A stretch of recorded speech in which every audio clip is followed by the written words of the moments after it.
My name is Sean O'Brien, and I am 14. It's an awful feeling when you realize you don't resemble your mother or father. I love Mom and Dad. If they had lied and told me they had adopted me through an agency, I would have believed it. End of story. My parents kept saying I would resemble them more as I grew, but the older I got, the less I appeared like either of them. They are tall and thin. I am short, with blonde hair, blue eyes, and a plump belly. Both have flaming red hair and green eyes. Their ears are rounded. Mine are deformed, with a pronounced enough point that I wear my hair long to cover it. They're both great, but not very intelligent. I earned a full scholarship to St. Joseph's Preparatory Academy, the #1 Catholic high school in Philadelphia. Dad still can't grow a mustache.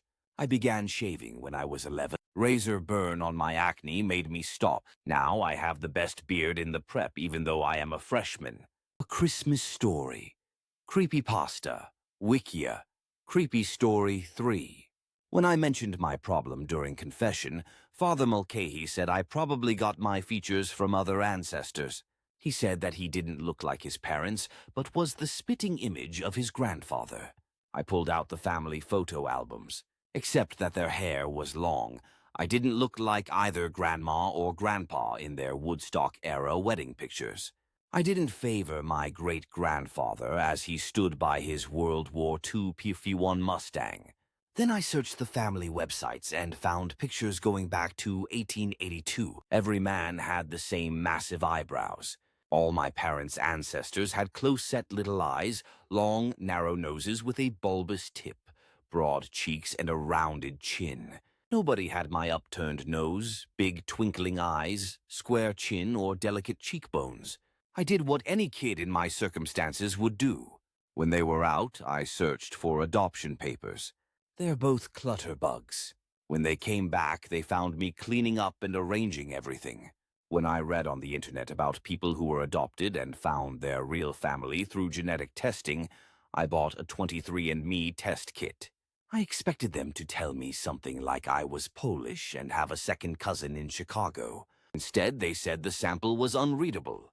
After I tried again with the replacement kit they sent, they emailed me the same thing. Finally, they said I was playing games with them by sending non-human DNA and refunded my money. That was bizarre. I had to find the truth.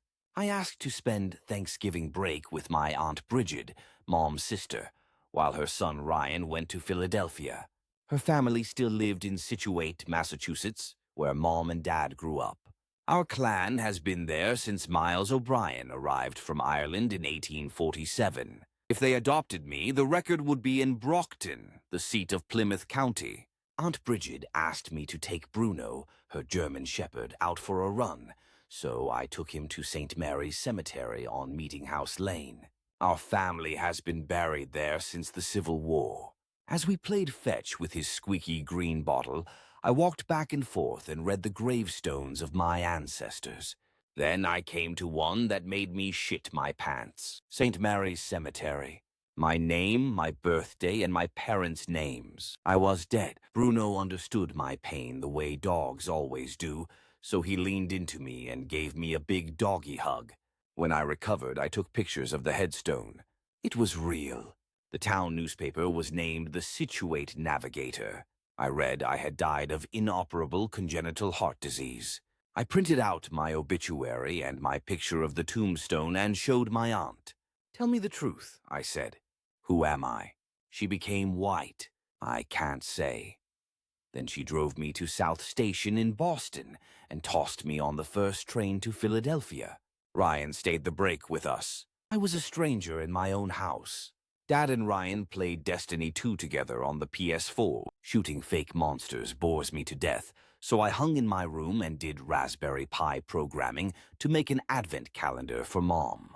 I enjoy creating things. Our family has several unusual Christmas traditions. Mom always told me Santa Claus wasn't real as they brought out the presents. They also left a fifth of Green Spot Irish whiskey and a glass on the coffee table.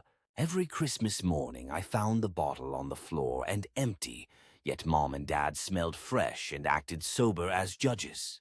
I was dying to know what strange ritual they did every year with the whiskey. So I plugged a cheap digital camera into the Raspberry Pi advent calendar and hid it in the gold bow and holly. I sat in my room and read, watching the living room on my computer. I waited and watched, and nothing happened. By 2 in the morning, I was dead tired and convinced that I was an absolute moron. Right before I was going to quit, I saw the impossible on my computer. A man in a red fur suit crawled out of the fireplace. His face blew my mind. He looked just like me. I rushed out to the living room, my jelly belly trembling with rage. "You!" I shouted. "Sean, you have been a very good boy," he said condescendingly. "What toy would you like?" "Answers!" I yelled. "Who am I? Why am I here?" He looked me square in the eye. "Wouldn't you rather learn how to make that bully Stan Kowalski's head fly? I guarantee he will never bother you again." I shook my head. "Answer my questions." Santa held up his hand, and the bottle leaped into it. He took a long drink and left the bottle hanging in midair. Then he pulled out a pipe from his jacket and lit it with a snap of his fingers. "Things are different at the North Pole than you imagine. We work and snuggle to stay warm, and we share the love, if you catch my drift." He winked and then took another hit. It was early 2005. We had been working hard at tooling up production of the Tamagotchi Connection virtual pets. Finally, Tina, the manager of the project, solved the problems. That night we celebrated. She partied a bit too hearty and started to massage my shoulders. One thing led to another.